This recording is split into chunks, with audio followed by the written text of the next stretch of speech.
झालंच अर्धमान घर ते जुन्या म्हणजे आता मी थेट बोलायला सुरुवात करते कारण मॅडम आल्यानंतर काय आपल्याला लगेच आरती करायची. तुम्ही सगळ्या एवढ्या सज्ज आहात आणि मॅडमांना एक कारवाई लागली आहे त्यामुळे त्यांना 5 मिनिटं 10 मिनिटं उशीर होतोय तर तोपर्यंत मला जे बोलायचं ते मी बोलून घेते. मेढा पोलीस ठाण्याचे एपीआय पृथ्वीराज ताटे सर, अश्विनीताई पाटील आणि मी स्वतः जयश्री माझगावकर महिला दक्षता समिती कार्याध्यक्ष जावळी तालुका आपलं सर्वांचं पहिल्यांदा इथं स्वागत करते आणि आभार मानते. आभार यासाठी तुम्ही मला सहन करणार आहे 10 मिनिटं आणि स्वागत यासाठी की हा आजचा सोहळा बघायची संधी मला तुम्ही दिली. किती छान वाटतंय तुमच्या गावाची एकी बघून किंवा एवढ्या सगळ्या ताकदीनं महिलावर उभा आहात आणि तुमच्याजवळ आरती आहे. गणपती बाप्पाची आरती एक आरती घेणारे गावचे कार्यक्रम मी बघितले. आज तुमच्या प्रत्येकीच्या हातात पंचारती आहे. याचा अर्थ तुम्ही नक्की एका चांगल्या एकीच्या मार्गाने पुढे जायच्या तयारीत दिसताय. एवढा संदेश पास झाला आजच्या पुरता मला माझ्यासाठी.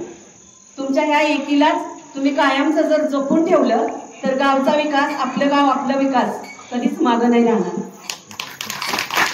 आपलं गाव आपलं जेव्हा म्हणतो ना तेव्हाच होतं. आपल्या गावामध्ये आपली एकी दिसली पाहिजे. ती दिसल्यानंतर लोक विचार करतात का ह्या गावाला काय द्यायचंय का नाही द्यायचं. म्हणजे तुमची एकी दिसली तर एक थोडंसं ब्लॅकमेल होतं की तुमची ताकद बघितली जाते. मुंग्या बघितल्यात मुंग्या कधी कुठं साखर सांडू दे 1 2 3 4 5 सगळ्या 100 येतात आणि ती साखर फस्त होते. असं आपल्या गावासाठी आपण करायचं असतं. त्याला म्हणतात आपलं गाव आपला विकास. का मग तुझी थोडीशी साखर हिरवी आहे का पांढरी आहे का पिवळी आहे का लाल आहे बघत बसला तर मग तिथं राजकारण येतं, धार्मिकता येते, रंगाचं राजकारण येतं आणि तिथं मग कुणालाच नीट पोटभर मिळत नाही आणि मग दुसऱ्या गावात निघून जाते ते. मग दुसऱ्या गावात ते द्यायचं तर त्याला आपणच कारण नाही व्हायचं. हा गावाच्या एकीचा मंत्र जर जपून ठेवला तर विकास आपला ठरलेला आहे. येऊ दे कोणी पण आमच्या गावात आम्ही म्हणाल आमचा एक माणूस म्हणाल किंवा आम्ही सगळे सांगू ते होणार आहे. हे जेव्हा तुम्ही मनावर घेताय ना तेव्हा तुमच्या गावाचा विकास थांबत नाही आणि नाही थांबला पाहिजे. मला फार बरं वाटतंय की मी इथं आज 30 वर्षांनी आली. 30 वर्षांनी मला इथं उभं राहायची संधी मिळाली. ह्या मारुती रायाच्या पडक्या मंदिरामध्ये 30 वर्षापूर्वी मी अंगणवाडी बालवाडी चालवायला आलेली बाई आहे. 9 महिने तुमच्या गावात राहिली होती कीर्तनांच्या घरामध्ये आणि बालवाडी चालवलेली आहे. काय झालं मला माहिती नाही. माझं पॅकेज परत मिळायला गेलं आणि शिंदेताईंची वर्णी लागली. तर अंगणवाडी सेविका शिंदेताईंचं अभिनंदन. हा माझ्या जागेवरती आहेत. मला आनंद होतो का अंगणवाड्या झाल्या तेव्हा आणि मला तिकडं मेढ्याला पाठवलं आणि तुमची गावची ग्रामस्थ बघा गाव काय करू शकतं तर गाव हे करू शकतं. बाहेरच्याला पाठवून द्यायची तयारी गावाच्या अंगामध्ये असते. मी बाहेरची होते आणि तुमच्या गावची महिला इथं अंगणवाडीवर लागली. याला म्हणतात गाव आपलं, गावचा विकास आणि गाव माझं माझा विकास. हेच झालं पाहिजे. गावाच्या बाहेर कुठलं जाता नाही पाहिजे. काही गावांमध्ये बघा दुसऱ्याला येऊ देत नाहीत. दुसऱ्या जमिनी विकायला घ्यायला जरी आले तरी हाकलून लावतात. तुमच्यामध्ये व्यवहार होतात. याला म्हणतात स्थावर टिकवणं म्हणजे घरदार जमिनी टिकवणं. बऱ्याच गोष्टी आहेत. मी नंतर वेळानं येईन आणि बोलन. आज मला जो विषय दिलाय तो गणपती बाप्पाच्या पुढं ज्या छोट्या मुली आहेत किंवा ज्या मोठ्या मुली आहेत त्यांच्याबद्दलचं चाललेलं जे टीव्ही किंवा प्रसार माध्यमांच्या दृष्टीनं तुमच्या माझ्या कानावर येत आहे ते थांबायला हवं. ते जर थांबायचं असेल तर मला वाटत नाही की तुम्ही कमी आहात. शक्तिमान स्त्रिया आहात तुम्ही. कशाला तुम्हाला 8-10 पाहिजेत हात त्या दुर्गादेवी सारखे. 2च हात आणि 2च डोळे बास होतात हे प्रकार थांबवायला. जर तुमचे 2 हात खंबीर आहे आणि 2 डोळे तीक्ष्ण आहेत ना तलवारीच्या धारेसारखे तर कुणाची मिजाल आहे तुम्हाला हात लावायचे आणि काहीतरी बोलायचे. हे तुम्ही जर आई म्हणून तुमच्या मुलीमध्ये दिलं तर कोण तुमच्या लेकीला हात लावल. दात घशात घालायची हिंमत पाहिजे. शस्त्रबंदीचा कायदा आहे पोरीनो. पिस्तूल घेऊन फिरू शकत नाही संरक्षणाला. बाबाला सांगते पिस्तूल घेते फिरते. 10 दिवस सण आला त्या पोलीस स्टेशनला.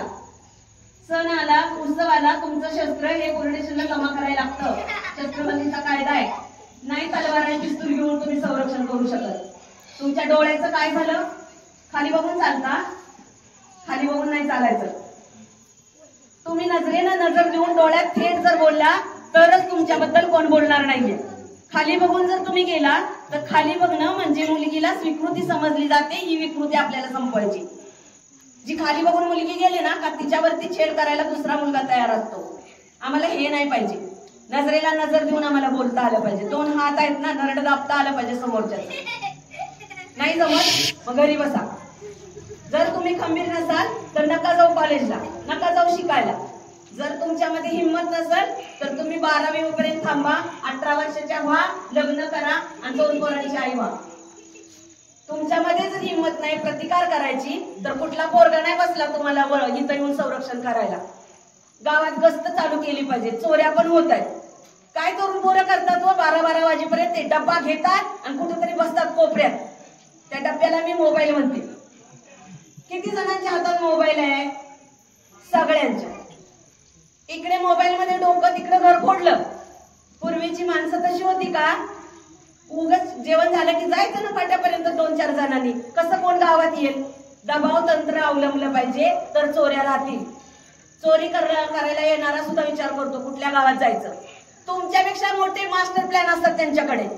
आम्ही जातो कासला, फुलं बहरलीत आता, कुटुंब घेऊन जातो, गाडी तुमची, पेट्रोल तुमचं, घरचे तुमचे, मला काय बोलायचा अधिकार आहे? पण तुम्ही तिथं जाता, खूप छान असता, जायलाच पाहिजे। तिथं गेलो ना गेलो दम नाही मला भेटाय आली तुला, केलं स्टेटसवर, तिकडं वाकडं असं तसं फोटो टाकले। पण चोरांना कळतं या तुम्ही कुठं आहे, कासमध्ये आहे, घर कुठं आहे, मोकळं कुलपामध्ये। कुलूप फोडायला अक्कल लागते का? हातोडा लागतो? सांगा मला। कुलूप फोडायला काय लागतं? अक्कल का हातोडा? तुम्ही जर त्याच्यामध्ये फोनमध्ये लगेच 1 मिनिटात स्टेटस टाकले, चोराला आधी कळते यांच्या घरात कोण नाही, फोडलंच कुलूप। शेजारी काय करणार आहे?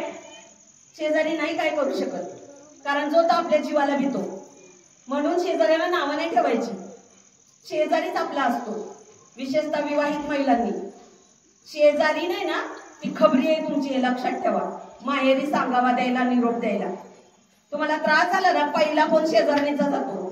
आणि आम्ही शेजारी, मी नाही बोलत तिच्याशी। अगं का नाही बोलत? तीच आहे ना तुझी खबरी। पण मला जमतच नाही तिच्याशी। अगं पण का नाही जमत आहे? कोसावर असलेलं माहेर, तू इथं, तुला जर उद्या काय झालं, हातानं कचकच कांदा कापताना बोट सुरीतनं वाजवली म्हणताय ना, ते कापलेलं सांगणारी शेजारी नाही, दवाखान्यात यायला शेजारी नाही, शेजारीनच असते जी आपली जीवा भावाची असते। पण हिचा काय ऍटिट्यूड? मी बोलतच नाही, नको बोलूस, तडफड घरात एकटी, हळदी सडा बी गावायचा नाही वेळेवर। नका असं करू। संवाद साधा, मैत्री करा, तुमच्यातले प्रेमभाव वाढवा। प्रेमभाव म्हणल्यावर किती चांगलं असतं। मैत्रीण खूप चांगली असते बाबांना। मैत्रिणीसारखं कोणी नसतं। शेजारीन मैत्रीण बनली पाहिजे, जाऊ मैत्रीण बनली पाहिजे। आणि ज्या नंदेवर माहेरी राहायची वेळ आली, वेळ ती नणंद सुद्धा तुमची मैत्रीण झाली पाहिजे। हौसनं नाही बायका माहेरी राहत, समजून घ्या।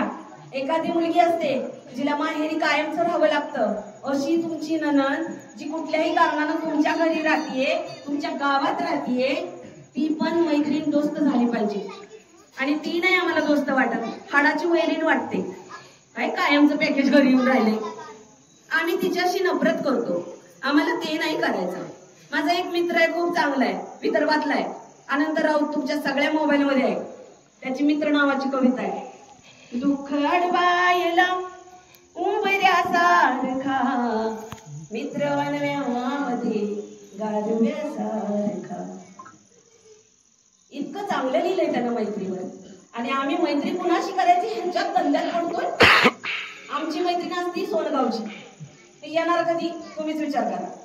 आमची मैत्रीण असते आलेवाडीची, येणार कधी तुम्हीच विचार करा। फुट्टावर पाणी लागतं बघा, जर भावना चांगली असेल, देवासमोर बसतोय आपण, फुट्टावर सुद्धा पाणी लागतं। ज्याचे चांगले विचार आहेत, प्रवृत्ती आहे, त्याला 200 फूट बोरवेलला सुद्धा पाणी लागत नाही। पाणीच लावायचं असेल ना तर आधी माया काळजात आणा। संतांनी सांगितलं, मी नाही सांगितलं। त्या नारळात कसं पाणी गेलं असेल विचार करा। पाणी सगळं भुईत एकसारखं आहे ना। मिरचीला तिखट सांगते, नारळाला गोड सांगते, टोमॅटो आंबट करते, चिंच पण आंबट करते, पाणी तेच आहे। काय दिलं आपण निसर्गाला? काय दिलं आपण? त्याचं हिरावून घेतोय आपण। किती ओझोन वायू झालाय, कितीच्या घरामध्ये इलेक्ट्रिक वस्तू आल्यात, पृथ्वी कंटाळली आहे। पृथ्वी रोज म्हणत असेल हा रास थांबवा भूमातेचे तन मन जळते आहे, ही वसुंधरा जनसंख्येच्या भाराने रडते आहे. रडते ती सगळी इलेक्ट्रिक साधनं, इस्त्री, फॅन, गिझर, काय काय आम्हाला काय समजना झालंय. खातोय काय आम्ही? आत्ता बोललेला माणूस 2 मिनिटात जातोय. इतकी परिस्थिती भयानक आहे. वैद्यकीय उपचार करणारे तुमचे जावई नाहीयेत. एका दिवशी गेला थत्ते डॉक्टरांसारख्या 2 गोळ्या दिल्या आणि माणूस बरा झाला. सोडा ते आता. साखळी झालीये त्यांची. डॉक्टरांची माफी मागून साखळी झाली. तुमचा माणूस 2-3 दिवसात परत येत नाही. आला ना तर भरपूर बिल केल्याशिवाय ते सोडत नाहीत. घरच्या वस्तू वापरायला शिका. तुळशीचा काढा आला, कोरोनाने शिकवलं आम्हाला काढे करायला. आम्ही बघतच नाही त्याच्यामध्ये. 2 मिनिट मॅगी आणि भाकरी टाकून दिली तर ते नाही चालणार. पोरांच्या पण जिभा जरा चांगल्या झाल्यात आता. शिकवा जरा त्यांना काय खायचं असतं. कान धरा, उपाशी ठेवा 2 दिवस. कशी काय खात नाहीत बघू आपण. नखरे सांभाळू नका कुणाचे. मग तो छोटा असू दे नाही तर मोठा असू दे. नखरे सांभाळत राहिला ना तुम्ही तुमच्या तशाच राहाल, अवलंबून राहाल, तीच डिमांड पूर्ण करत राहाल आणि एक दिवशी मरून जाल. बदल पाहिजे. सेवा दल बडान आहे, परिवर्तन लाना आहे. वाली मी सामाजिक कार्यकर्ते, राष्ट्र सेवा दलाची खंदी कार्यकर्ते. दाभोळकर नंतर माझगावकर ठरलेलं आहे. जायला बी तयार आहे. धमक पाहिजे आपल्यामध्ये. मरणाला सुद्धा 2 हात करायचे. खरं बोला आणि मेलात तरी चालेल, पण खोटं बोलून 10 ठिकाणी खोटं बोलून कुणाला चांगलं म्हणून मिरवायचंय तुम्हाला? सोडा ते. कुटुंब व्यवस्था फार चांगली आहे. कुटुंब व्यवस्था आपल्या हातात आहे. बाईच्या हातात सगळं आहे. एका बाईमुळं रामायण झालं, एका बाईमुळं महाभारत झालं. ऐकल्याच नाहीत बाया? आपलीच आहे ना पूर्वज ते. रांगोळी घातली होती अशी सुंदर, सभा भरली होती, तुमच्यासारखी लोक बसली होती आणि द्रौपदी अशी वरती. तेव्हा बायका अशा वरती बसायच्या, सज्जा म्हणायचे त्याला. सज्जात बायका असायच्या, राण्या असायच्या आणि खाली सगळे पुरुष लोक असायचे. हिनं द्रौपदीनं रांगोळी घातली होती आणि हा दुर्योधन दुःशासन भाऊ होते. 2 जण आले आणि सगळे राजे बसले होते. दुर्योधन दुःशासन आले वरती. एकदा पुरुषाची सवय असते बायकांकडे बघायची. दोष नका देऊ त्याला, त्यांचा तो स्वभाव असतो. आपण माथ्यात किती घ्यायचा ठरवायचं. मग त्या सवयीप्रमाणे ते बघत बघत आले आणि पुढे छान रांगोळी, अरे वा सुंदर रांगोळी म्हणून ते त्या रांगोळीवरनं जाऊ लागले आणि पाठीशी पाण्यात पडले. कारण ती रांगोळी तरंगत्या पाण्यावर घातली होती. इतक्या कर्तृत्ववान, इतक्या कल्पक आणि इतक्या सुंदर बायका होत्या त्या. एवढ्या शक्तिवान बायका होत्या त्या. तरंगत्या पाण्यावर रांगोळी घातली होती. याला कळलं नाही. याला वाटलं गालीच्या बसलं, पाठीशी पडलं आणि वरनं द्रौपदी हसली. कारण काय झालं महाभारताचं? फक्त हसली म्हणून फसली. ती हसल्यानंतर ह्याच्या पुरुषार्थाला डिवचलं गेलं आणि तो म्हणाला हसतेस काय? याच सभामध्ये मी एक दिवस तुझं हसणं काढीन. आणि त्यानं मांडीवरती थाप मारली. तेव्हापासून महाभारताला सुरुवात झाली. म्हणून किती हसायचं, कुठं हसायचं, कुणासाठी हसायचं ठरवा. निरर्थक हसण्यामुळं आणि एखाद्याची चेष्टा करून हसण्यामुळं महाभारतासारखा प्रसंग घडतो. तशीच आमची सीतामाऊली. लक्ष्मणानं सांगितलं वहिनी मी जातो आणि तुम्ही ह्या रेषेच्या बाहेर येऊ नका. ही साधी गोष्ट होती की ह्या रेषेच्या बाहेर येऊ नका. वहिनीने ऐकायला पाहिजे की नको? बरं दान धर्माचं पुण्य. तिला तरी काय माहिती साधू बनून रावण आलाय. तांदूळ वाढायला गेली रेषेच्या पुढं. गेली की नेली. झालं रामायण. दौम्य ऋषी सांगत असे रामकथा पांडवा. रामासंगे जानकी नांदताना कानिनी. सोनियाचा सांबर आला तिच्या अंगणी. सीतामणी लाडकी मारा त्यासी राघवा. राम गेले धावून ग बाण भाता घेऊनी. बघा एक चोळी शिवायची होती त्या हरणाच्या कातडीची आणि म्हणून ही सीता हरली गेली. मोह मोह पाहिजे ना. छोट्या मुली कॉलेजला जाताना 11वी 12वीला गाव सोडून जाता. यांना माहित नसतं तुम्ही काय करता तिकडे जाऊन. एका वडापाववरती पोरगीची डील होते. बरं रोज नाश्ता मिळतोय म्हणून पोरगी फरार होते. बर पोरांचं काय असतं अजून? पोरं काही लाडकी नाहीत माझी. गाडी दादाची, या टी शर्ट ह्या दादाचा, घड्याळ बाबाचं, पेट्रोल आईच्या पाकिटातनं पैसे घेऊ. पोरगा कॉलेजला स्टंटबाजी करायला.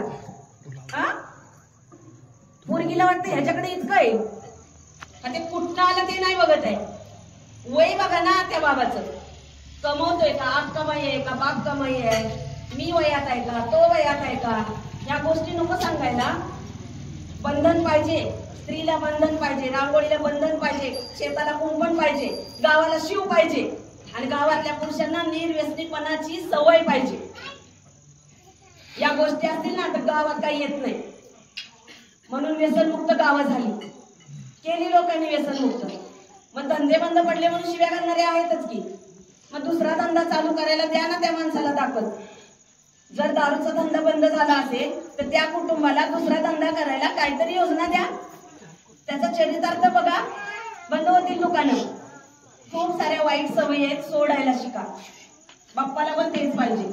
बाप्पाने सांगितलंय, मी 10 दिवस येतो तुम्ही छान असता, आणि 11व्या दिवशी काय होतं, मेड्याला लगेच आलेच आणलं. तिथं परत थेंब थेंब थेंब थेंब ते येतंय इथंपर्यंत, ते शिजलं जाते आणि दुसऱ्या दिवशी आम्ही खातो. कबीरांनी सांगितलंय, जैसी वाणी वैसी राहणी, जैसा पाणी वैसी वागणी. जे खाता ना तेच मेंदवात येतंय. शाकाहार उत्तम आहार आहे. कशाला कोणाला सांगायला पाहिजे. भाज्यांमध्ये सत्व आहे, धरतीनं ते दिलंय. करताना धरतीची सेवा, शेतीत जाताना कष्ट करताय ना, मग एखाद्याचं बाळ मारून ते खाल्लं, तुम्हाला पटत असेल तर पटा, मला नाही पटत. उद्या तुमच्या बाळाचं एखाद्यानं बोट तोडून दिलं, चांगलं फ्राय करून खाल्लं, चालेल का? आई अशी थांबून जाईल, जीव घेईल एखाद्याचा. जराशी भांडलं पूर्व तर आई जाते पदर खोचून तिथं. दुसऱ्या दिवशी आले पोलीस स्टेशनात सगळे, तिजीनं माझ्याला मारलं. आणि मग तुम्ही गायचं बाळ किंवा जनावरांचं बाळ किंवा कोंबडीचं बाळ कापताय खाताय, विचार करा, थोडासा विचार करा. जिभेला जे लागतं ना मेंदवात तेच घुसतं, आणि मेंदू तोच विचार करतो जे जिभेत ना आलंय आतमध्ये, त्याचं रक्त बनतंय. त्यामुळे शाकाहार उत्तम आहार. जे तुम्हाला खायचंय ना, एखाद्याचं नुकसान करू नको. आता शाकाहारात मध्ये पण पद्धत सांगते, हिनं लावलेलं असतं छान झाड माळवं, आणि दुसरी हाडूच तिला न सांगता घेऊन जाते. त्याला माझ्या भाषेत चोरी म्हणतात. विचारून आणता, तिची छान वांगी लागली, तिला म्हणतात त्यातली 2 दे म्हणून. ती कुलूप काढून कुठे गेले का, तिची परसबाग गेली, चुकलीच सगळी. असं नका करू. जे पण करायचंय ते आपल्याला सांग.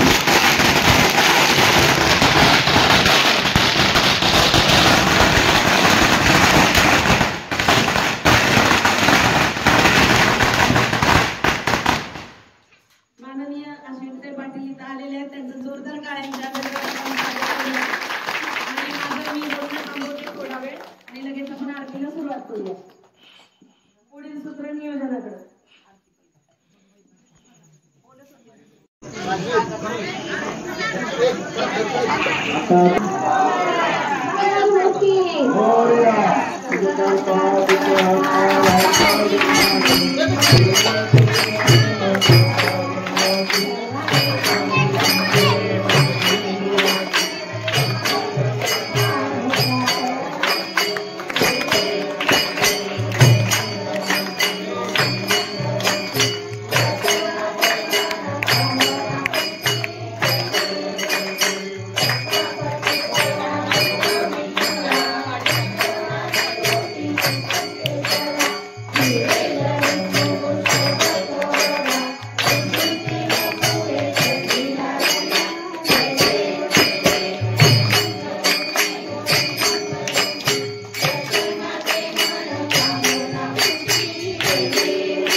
खूप छान वाटलं की मला इथं आपलं काम करताना आर्थिक आणि सॉल्व केलं खूप छान होतं.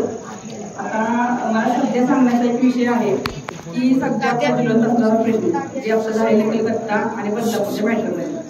आता तुम्ही सगळे महिला दिसताय, ते सगळं पालकवर्ग दिसतोय, म्हणजे प्रत्येकाला मुलं असणारच आहे.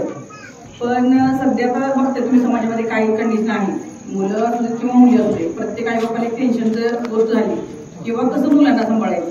कारण घरी ठीक आहे, तुम्ही घरी असताना लक्ष ठेवतात, तर स्कूलमध्ये गेल्यानंतर तुमच्यानंतर खेळायला जातात, कुठेही जातात मुलं. प्रत्येक वेळी आपण लक्ष नाही न ठेवू शकत, प्रत्येक वेळी आपण त्याच्यासोबत नाही राहू शकत. पण यासाठी तुमचं रिलेशन मुलांची असं पाहिजे, एकदम मैत्रीपूर्वक पाहिजे. मुलांना तुम्हाला कुठलीही गोष्ट सांगताना घाबरलं नाही पाहिजे. तुम्ही जर प्रत्येक वेळेला ओरडत राहिला तर तो एखादी गोष्ट वाईट घडली असेल पण तो सांगणार नाही तुम्हाला. यासाठी तुम्ही मैत्रीचे संबंध ठेवले. प्रत्येक गोष्ट रोजच्या रोज मुलगी असते किंवा मुलगा असते, रोजच्या रोज स्कूलमध्ये काय होतं हे रोज जर तुम्हाला तुम्ही सांगत असेल, त्याची मित्रमैत्रिणी कोण आहेत हे तुम्हाला माहिती पडते.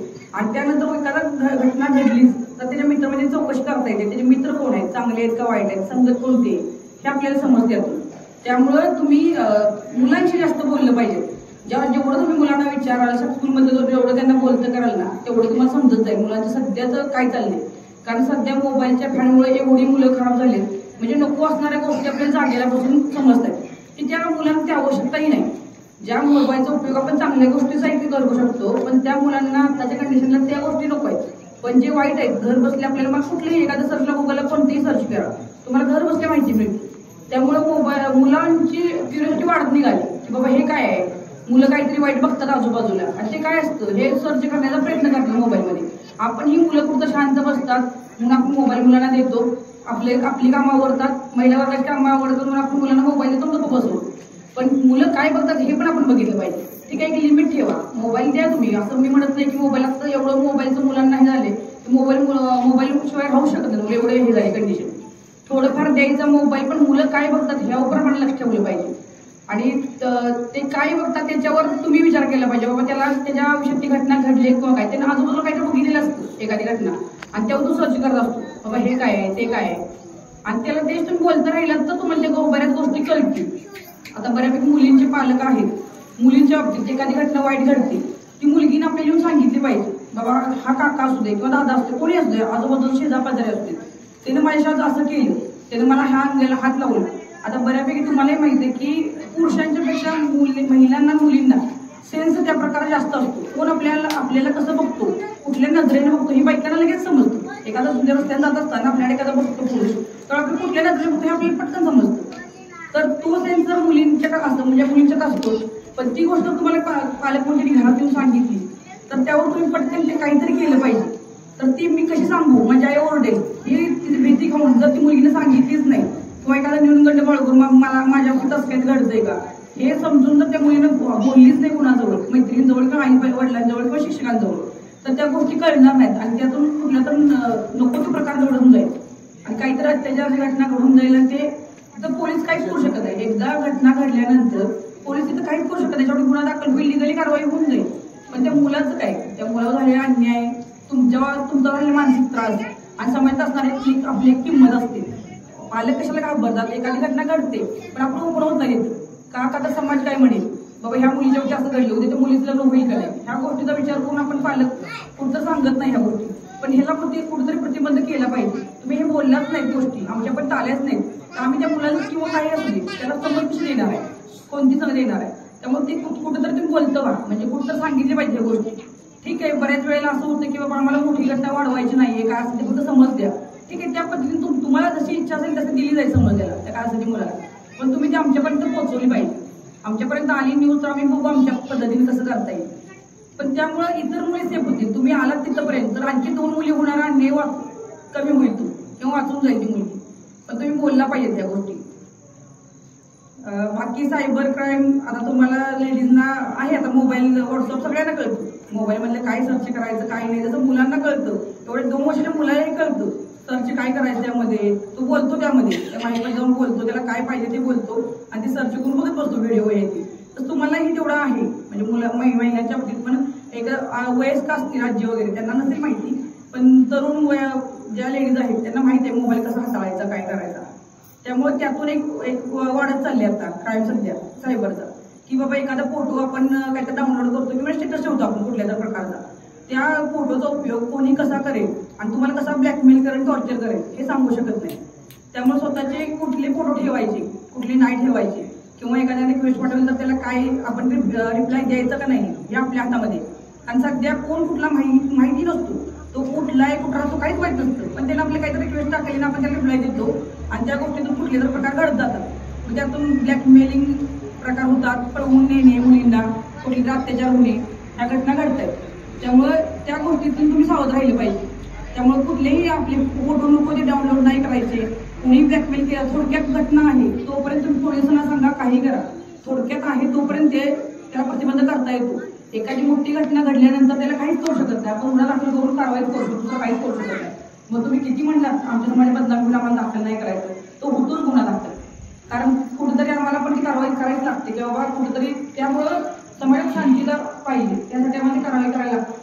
त्यामुळं त्यासाठी तुम्ही जागृत राहिलं पाहिजे, पालक म्हणूनही आणि स्वतःही.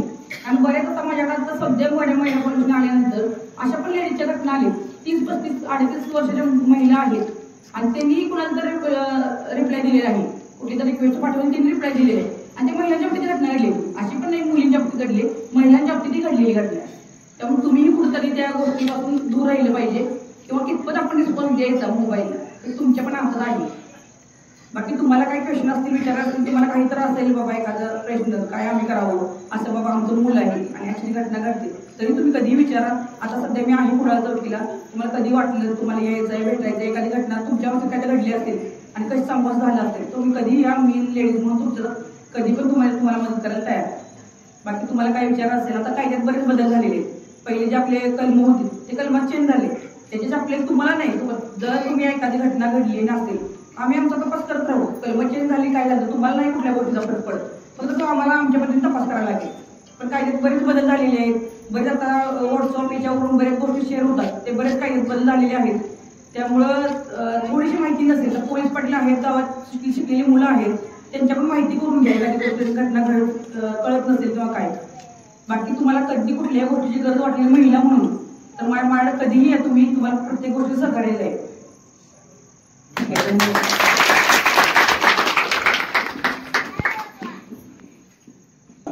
आम्हा सर्वांना आपल्याकडून मिळाला आणि निश्चितच ज्यावेळेस आम्हाला वेळोवेळी काय अडचण येईल त्यावेळेस आम्ही निश्चितच तुमची मदत घेऊ. अतिशय छान असं समाजात जागरूकता राबवण्यासाठी जे प्रयत्न चालू आहेत त्यातीलच मॅडमनी असं छान असं कसं वागणूक द्यायला पाहिजे आणि आता या चालू काळात मोबाईल मुलांना आता सारखाच आहे त्याबद्दल पालकांनी किती आणि कसं लक्ष राहायला पाहिजे. खरंच ही अतिशय विचार करण्यासारखी गोष्ट आहे.